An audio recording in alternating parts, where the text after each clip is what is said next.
Here we go. Sports Bet betting insight today. Pauly and Teddy. Thursday, September 13th. Big game breakdown, rapid fire with the key college games. And then we look to stay red hot with the play of the day before we get out of here. I'm at Real Sports Bet on Twitter. He's at Teddy_covers. And all the betting news you need to know in less than 20 minutes. Here we go. Bad beats, bad bets, bad for the books. 15, 16 games left in the baseball season. Huge win last night for the Diamondbacks.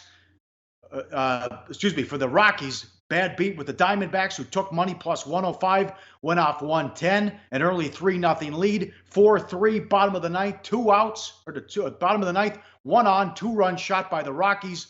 They win 5-4, and they try to take 3 out of 4 in that series. They have a day game coming up, 3.5 game lead over the Diamondbacks, and a 1.5 game lead over the Dodgers in the division. Yeah, first career walk-off for DJ last night, and I'll tell you what. You know, Arizona right now, you talk about 3.5 games back of Colorado. It feels like more than that.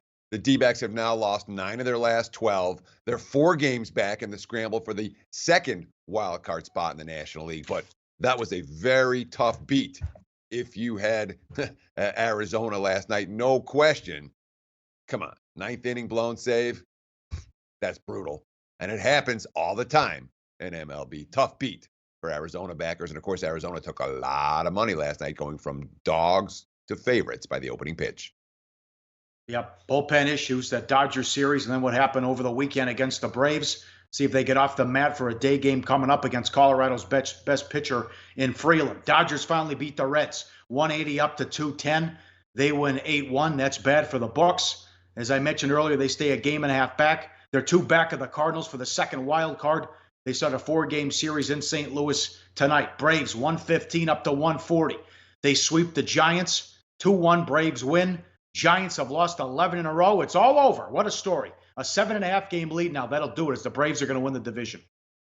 Yeah, isn't that crazy? Not crazy, but Atlanta, certainly, this was a game that felt mispriced. It looked mispriced. It was mispriced. It's a Giants team that is, obviously the starting pitching was there, 2-1 final, but when you have a veteran team that dumps guys at the deadline and isn't playing with a whole lot of passion, August, September, this is not a time to be betting the Giants. The market showed that yesterday, obviously, with a ton of Atlanta money. Bettors got to keep that money, or bettors got to double their money. They won their wagers. Bookmakers not enjoying that particular result. That was bad for the house. Astros 260, high as $3 here at Square Shops in Vegas. They have to win every game because the A's don't lose. They stay 3 up on the A's, who are now a game back of the Yankees for the home field for the wild card spot. And the Padres plus 150 down to 130. Phillies are a go against every game. Mariners are a go against every game. They get swept on the season by the Padres. They lose again. And then remember, we said watch this because they had that Donnybrook, that scuffle in the locker room in the clubhouse last week. They've been horrible of late. They had a 3-game lead over the A's at the break. They're now 9.5 back. Sure, what are they, like 21 and 27 in their last 48 ball games? Of course, Seattle's in a pick'em price range tonight against the LA Angels. The Angels going with a bullpen game for Thursday, and that hasn't attracted bettors' attention a whole lot. But, why is Oakland winning? Hey, they got to play the Orioles yesterday. That helps. Anyone who's playing Baltimore. Baltimore, a historically bad season, more than twice as bad. The Orioles are the 30th ranked team, obviously, in MLB and ROI this year. Nearly twice as bad as the 29th ranked team, the Dodgers, when it comes to return on investment over the course of the full season. That's why Oakland's enjoyed a good week. They keep smashing Baltimore. All right, here we go. Big game breakdown. We'll go rapid fire. We'll start 9 in the morning, 9 a.m. Pacific, ESPN. Good game. Florida State at Syracuse. Florida State is 3 and 68 the total. Talk to Pat 40 from Yahoo Sports. We're making a case for Dungy with some Heisman love. How about all these voters who went to Syracuse? That could help too. He's had a terrific start to the season. They scored 55 points on the road against Western Michigan. He has 2 big wide receivers who are physical and can catch the ball, and he had 200 yards rushing in the win against Western. They're off a cupcake win last week, but they're at home, and Babers in his 3rd year always pulls a shocker, although it wouldn't be a big surprise if they win this game. Not a good start for Taggart with Florida State. Blown out at home on Labor Day against Virginia Tech, and then they had to struggle and rally late to beat Samford. That was a joke. Horrible showing by Florida State this year, and they are laying on the road, which is a surprise. Sure, and they had a rally in the fourth quarter to come from behind to beat Samford last week, but that certainly factored into this number. You talk about Eric Dungey, 7 touchdown passes already, 244 rushing yards already. The pace that Syracuse wants to play, really putting FSU on their heels. You can understand why Babers wants to do that against an FSU defense that's been the strength of the team so far. It's been the offense that has stunk in early season play. The offensive line, certainly one of the causes. The QB play hasn't been very good. The skill position talent hasn't stepped up.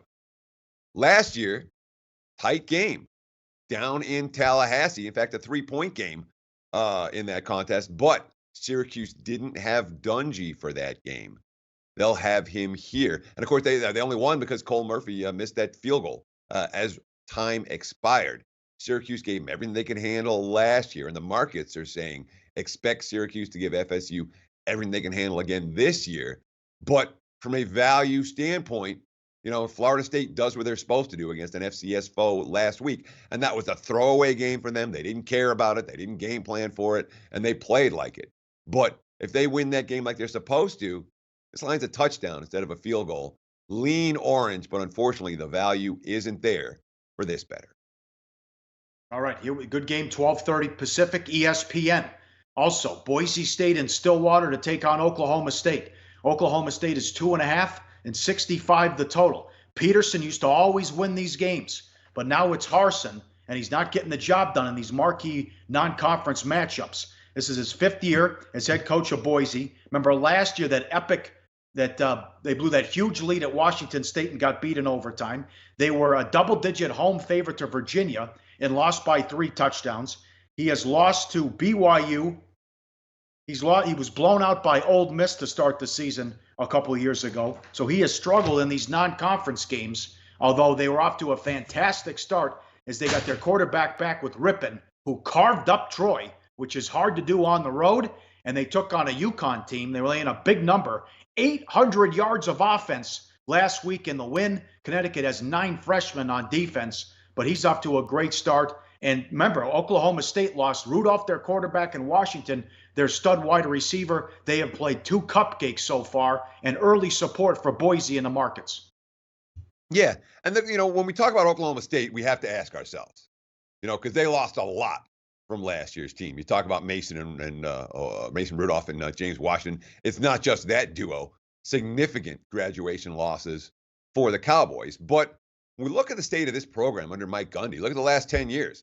9 wins, 11, 12, 8, 10, 7, 10, 10, and 10 the last 3 years. So it's not a program that's had a losing season at all. With the rebuilding years, they win 7 or 8 games. And that's only 9 or more in 8 of the last 10 years. This is a program that is reloading, not rebuilding. And the markets don't seem to like the quarterback, Taylor Cornelius. He's a senior, but he's a former walk-on. He's certainly not someone that comes in with Rudolph's pedigree. That being said, when you look at the Boise piece of the equation, look, they've got the senior QB, the stud, and Brett Rippon, who felt like kind of a game manager the last couple of years. This year he's making throws and making plays, and absolutely. And it's a senior-laden Broncos team. This is their single biggest game of the year. Make no mistake about it. Boise wins this. Yep. They're absolutely a threat to run the table. I believe they'll be favored in every game through the Mountain West championship game. But as we talked about with Syracuse earlier and Florida State, here's Boise. They beat a Troy team that's very vulnerable, especially early in the season. They'll get better as the season progresses. But as we talked about going into that game, all the quotes for Troy were, yeah, we're going to try to get it together by the time Sunbelt comes around. And lo and behold, Boise killed them. And then last week, a team playing 9 freshmen on defense, Boise killed them. I don't think they faced anything better than Oklahoma State has faced, but they're getting a lot of market support because they've blown out their first 2 opponents. Yeah, well, I think Troy's good. I mean, Troy won 11 games last year, and that's a tough place to play. Last year, they opened the season at home against them and it was 24-13. That's an excellent game to start, and I agree with you. They can run the table if they win this game on Saturday. 12:30 Pacific on CBS. What a card this is. Auburn and LSU. Auburn at home, 10 and 44.5 the total. LSU 1-10-1 as a dog against a team with conference revenge. And that fits with Auburn here as LSU was down big and got the win last year at home. Burrow, who was supposed to be a game manager, comes in, played well like the whole team did against Miami, and then a cupcake win last week. Auburn looked good at times, dominated in the second half of that Washington game, but had a key drive down the stretch to get the win. But you got to be concerned about the offensive line, which let them down in their losses last year if they can protect Stidham. But there's a lot of respect for Auburn laying double digits at home, Teddy. Yeah, and look, I mean, the number fits into where the Vegas power ratings are, which has Auburn ranked, 5 or 6 in the country. I mean, really high up there for the Tigers. LSU's ranked 15th, but being the revenge angle, being the road angle, obviously, and being the powering differential between the two, we've seen 9.5 skip that up to 10 throughout the course of the week. Now, the last 3 years has been LSU's won straight up twice, including as a +7 underdog last year. The one game that Auburn won, 18-13 in 2016, not enough, obviously, to cover this number. They were a dog in that ball game. And, we talk about Gus Malzahn. Malzahn in his last 16 games as a favorite at home, he's covered a grand total of 4 point spreads. You talk about LSU struggles in the against revenging teams. Well, LSU as an underdog under Ed Ordron over the last 2 years. How about 4-0 against a number? They've been good in this role. You talk about Burrow as a game manager. He's shown signs. Certainly in the game against Miami, he wasn't a game manager. He was chucking the football around, and we saw an LSU passing game that actually worked, which is something we haven't seen very often. I think there's real upside with Burrow. And, of course, the way last week against Southeast Louisiana, I'm not worried about that at all. The running back Brissett's got, 262 yards on the ground already. And let's not forget, this LSU defense shut down Auburn last year. Stidham, 9 of 28 passing in that ballgame. He's going to have to improve on those numbers in a big way if Auburn is going to cover this inflated number in a Tigers versus Tigers matchup. All right, we keep it moving. 4:30 Pacific on Big Ten Network. Missouri at Purdue. Missouri is 65.5 the total. Purdue is 0-2, but they're taking money. And a lot of guys I respect and I've talked to all week like Purdue in this game. Locke was talking trash after they ran out Wyoming at home, and it's been a good call so far, so good for Rob Vino on our Big Ten Conference previews. You said, Braum didn't like the comments, what Braum was saying about his team. Maybe he knew something. They had the close loss to start at home against Northwestern, and then the shocker, more than a 2-touchdown favorite, got beat last week at home, 20-19 by Eastern Michigan, and he wasn't happy about it, Teddy. But it's a great spot for Purdue with a pissed-off team and head coach. Yeah, I mean, here's Braum's quote following the loss to Eastern Michigan. Remember, they ran for 340 yards in that ballgame and lost at home as more than 2 touchdown favorites. And they lost the game thanks to a late drive that was extended. They had a sack. It was over. It was, a third down sack. And lo and behold, a personal foul penalty on the third down sack. Braum not amused after the game. Quote, there has to be consequences for their actions. And if guys are getting 15-yard penalties, they're out of the game. If we see something close to that, that's not a penalty, they're coming out of the game. We have to do it in practice, address it in practice, and make sure they're training themselves every day to understand. You can't be silly and do things that cost your team when it is nothing beneficial for anybody. All right, that's fine to say, but nothing about Purdue has been good this year. When we talk about what happened last season, they were an overachieving team. They got hot. And you remember the game against Missouri. That was over in the first quarter. It was interceptions. They moved the ball up and down the field. And they really embarrassed the Tigers on their home field. This year, Missouri's the better team. And reading all the quotes, they have not forgotten Purdue stomping them last year. So maybe it's a Purdue spot. I wouldn't sell Missouri short in this ballgame. I do not agree with the market move here. If I'm playing, I'm laying because, look, we've got one team as a quarterback. Drew Lock's real. All right, we know that. And he had a really bad game against Purdue last year. But we're talking about, a team that's the number 11 in total offense nationally, Lock number 10 in pass efficiency. And for Purdue, I mean, Braum's playing musical chairs with his quarterback. We have Sindelar, one game, he threw 3 picks, he got benched. Then Blow came in. And then Blow got the start against Eastern, and then he got benched. I don't like the QB shuffle for Purdue That's an issue.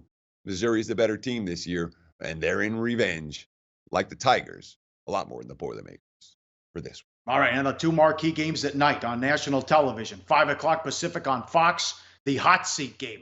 Coach on the hot seat, the loser's in trouble. USC against Texas. Texas is laying 3. Money for the under. It's supposed to rain. 48.5 the total now. We had a winner last week with Stanford and the under. Clay Helton now 1-9 ATS as a dog, and their offense looked pathetic. Only 3 points on the road. That's what's going to happen with an 18-year-old quarterback. In Texas, they were supposed to bounce back after the embarrassing loss again against Maryland. They're up 21 points and had to hang on to beat Tulsa at home. Yeah, I mean, and mistakes from all 3 sides of the football for the Longhorns. Offense, defense, special teams. We've heard a lot from Tom Herman this week about cleaning things up. You talked about Clay Helton, 1-9 against the spread as an underdog since taking the USC job. He's 4-13 against the spread the last 17. USC has been a dramatically overvalued commodity, and make no mistake about it, Texas comes to play here. Senior nose tackle Chris Nelson. When an opponent like USC comes in, of course there's a level of hype. Everybody's ready. Everybody's hyped up. Just excited for this game, so the juice is pumping right now. Now, Texas 0-4 against ranked opponents in Herman's first year, but the most frustrating one of all was that double overtime loss to USC in LA. They were right in that game throughout and lost it at the end. That's one that they will remember. And as you talked about, JT Daniels, sacked 4 times through 2 picks. And he bruised his throwing hand last week in the loss to Stanford. He's going to start. The question is, will he finish? We'll get back to this game for play of the daytime. All right, and at 5 o'clock Pacific, ABC, Ohio State 13-59 in Arlington against TCU. It's not a home game, it's anything but. I'm willing to bet there'll be more Ohio State fans there than TCU fans, it's a great program, but they have problems selling out their own stadium, even though it's right down the street with this game. Ohio State has blown out Rutgers and Oregon State, the final game before they get Urban Meyer back. Haskins has been terrific, crushing it so far as they put up a ton of points. And I don't know what to make of TCU. Patterson's a great coach, but they played a bad opponent to start the season and then struggled in the first half in a rivalry game, maybe a look-ahead spot, before they were able to blow out SMU, a bad SMU team, in the second half. What do you think here with a big number in Arlington? Yeah, I mean, TCU has really struggled stepping up in recent years. They're just 1-5 against the number. Their last 6 against ranked opponents. They're beating the SMUs of the world. And even that game, as you mentioned, struggled for a half. And you don't want to put too much on it. It was a look-ahead spot. They did take care of business in the second half. But this is an inexperienced TCU team. They only have 11 returning starters. Boy, a lot of freshmen getting playing time for Gary Patterson's squad. Well, I'm not used to seeing that for the Horned Frogs. I don't know if the recruiting for Patterson has been quite as good in recent years. The Buckeyes have as much talent as anybody in the country this side of Alabama. You talked about Haskins, 79% completions, 9-1 to TD to INT, 129 points and 1,300 yards for the Buckeyes already. I understand they're stepping up in class after facing a couple of weak foes at home, but I will not step in front of this Ohio State team. In my mind, they're a squad with something to prove, a little bit of a chip on their shoulder without Urban Meyer, and I do believe they are the better of these two squads. So it's Buckeyes or pass for this bet. All right, money time, play of the day. Let's go right against them again. 1-9 again. Clay Helton is a dog. 202. Texas laying 3. Shop around and find that 3, and we'll lay it with Texas in this one against USC, and they will drop to 1-2 with the loss on Saturday night. Look to stay red hot with the play of the day. Tomorrow, we'll recap everything tonight. We got a couple college games to go over in Major League Baseball as well, and then we'll go rapid fire with the NFL. Rodgers, will he play? Revenge for Jacksonville. Sunday night game, Cowboys and the Giants. Someone's going to be 0-2, and the Falcons try to get their first win. Great numbers on Matt Ryan in home openers against Carolina. We'll do that tomorrow. Great job by the crew. Sports Pit, Betting Insight today. All the betting news you need to know in less than 20 minutes. I'm at Real Sports Bet on Twitter. He's at Teddy_covers. Good luck out there. We'll talk to you tomorrow. Thanks for watching. Low Shack in the bag coming up next.